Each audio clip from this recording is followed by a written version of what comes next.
You know, we all use metaphor from time to time, metaphoric speech to help describe actions that we're doing or teaching or coaching to our players to save time and save words.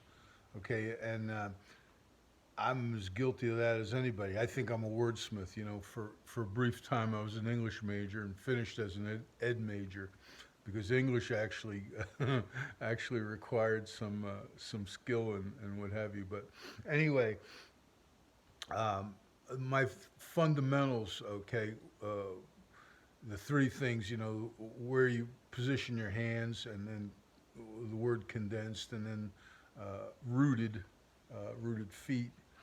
We talk about that all the time, and I believe that those three things are pretty much present in lots of sports. Okay, my daughter sent me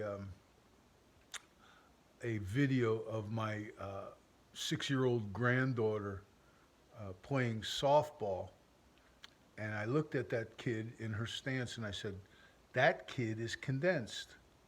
And then I started thinking about it. I said, "Whoa, wait a minute. She's coiled. She's coiled. She's ready for action. Her knees are bent. Her elbows are bent. She's got the bat up on her off her shoulder.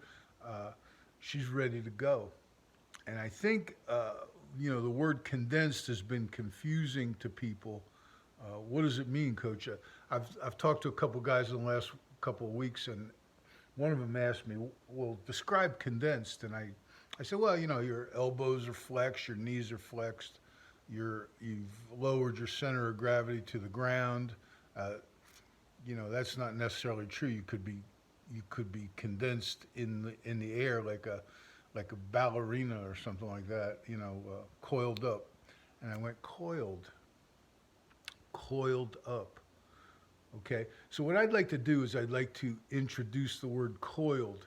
Okay. And actually, I'd like to introduce two new words to the three fundamentals. Okay, the first word for use of the upper body is uncoupled. And Dick Anderson, the great line coach from Penn State, was speaking at a clinic one time, and he used the word uncoupled. And what it, you know, what it essentially means is your hands are doing something different from your feet. Okay, for example, you know, a tight end going to run a route, he's bursting, he's using his hands. He changes the speed of his hands to cut and accelerate. We know all that.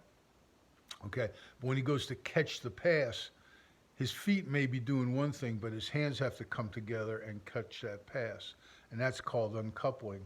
Okay, and Dick described it. A diving coach from Penn State was a European guy, and he used the word uncoupled for divers that have to uncouple their hands from their feet. Okay, to make these complex dives. Okay. The third thing was always feet. You know, rooted small steps. Root your feet. Root both feet into the ground. You don't actually root your feet, but you imagine that you're rooted like a tree, the big tree.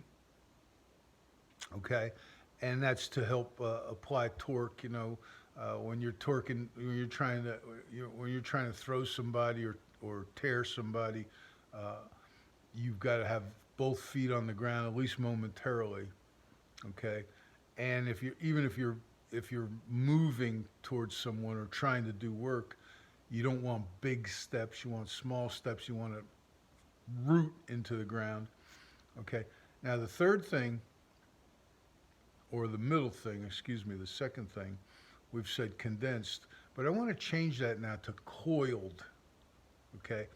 My granddaughter was coiled, and coiled doesn't tell you exactly the degrees, you know, of the bend of the elbow and all that other stuff.